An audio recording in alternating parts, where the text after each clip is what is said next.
jumped the bandwagon. You're all like, oh, I'm against the globalist elite, blah, blah, blah. It's not very convincing, to be honest. Why don't you go f*** yourself, you tiny brain, and I hope this gets picked up, because you're a moron. I tried to give you a hearing, but you were too annoying for me. You can't handle the criticism, can you?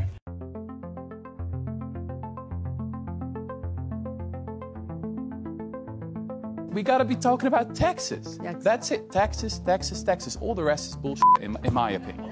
I mean, it feels like I'm at a firefighter's conference and no one's allowed to speak about water.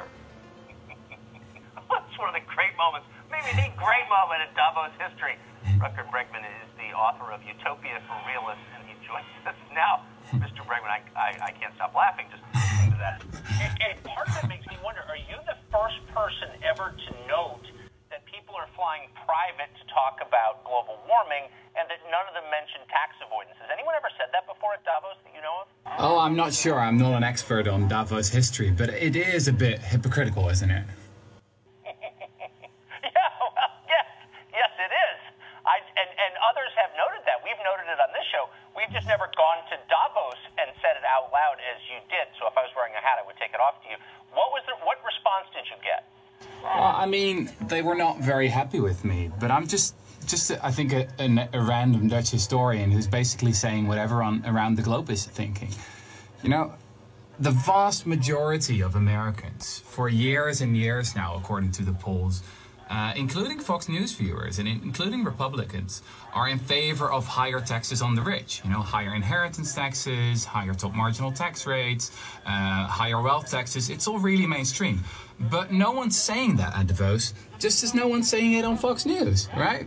And I think the explanation for that is quite simple, is that most of the people in Davos, but also here on this channel, have been bought by the billionaire class. You know, you're not meant to say these things.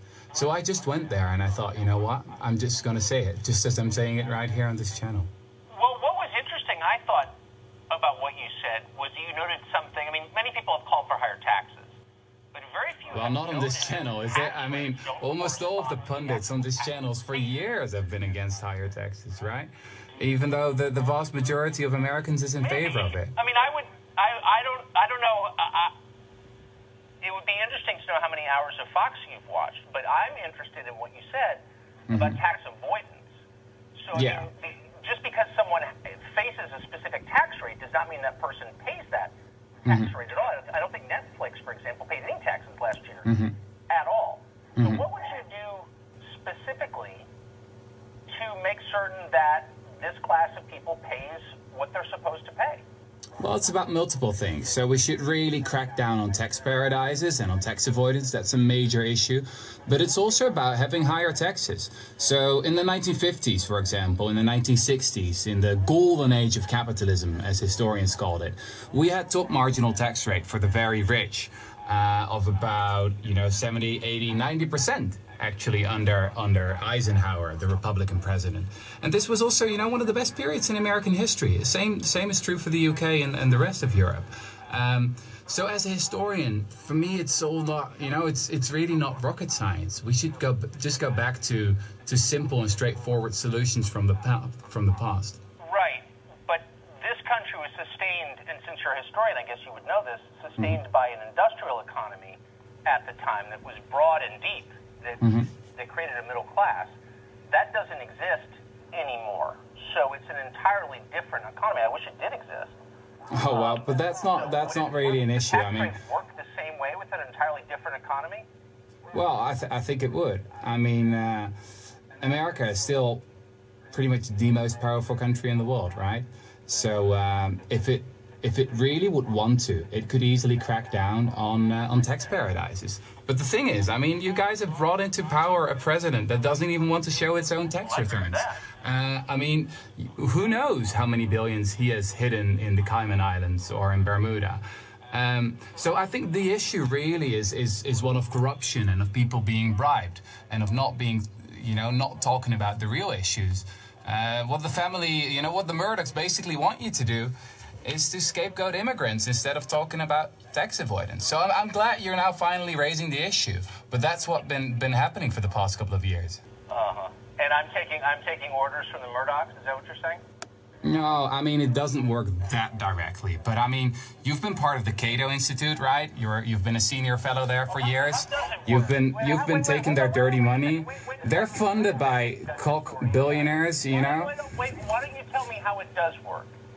Well, it works by you taking their dirty money. It's as easy as that. I mean, you are a millionaire funded by billionaires. That's what you are. And I'm glad you now finally jumped the bandwagon, you know, of people like Bernie Sanders and AOC. But you're not part of the solution, Mr. Carlson. You're part of the problem, actually. AOC, wait, but can I just say, and it's true, right? It's true, right? That all the anchors on Fox, they're all millionaires. How is this possible? Well, it's very easy. You're just not talking about certain things. Fox doesn't even play where you are. It doesn't play where you are? Well, have you heard of the internet? I can watch things whatever I want, you know? I have, actually. I can't say I'm a great fan of your show, but I do my homework when you invite me on your show. So, I mean, you're probably not going to air this, but I went to Davos to speak truth to power, and I'm doing exactly the same thing right now. You might not like it, but you're a millionaire funded by billionaires, and that's the reason why you're not talking about these issues. But I am talking about these issues. Yeah, only now. Come on, you jumped the bandwagon. You're all like, oh, I'm against the globalist elite, blah, blah, blah. It's not very convincing, to be honest. Why don't you go yourself, you tiny brain, and I hope this gets picked up, because you're a moron. I tried to give you a hearing, but you were too annoying for me. You can't handle the criticism, can you? There's a war on alternative media. There's a war where they're trying to criminalize political expression. There's a war where they're trying to criminalize free speech.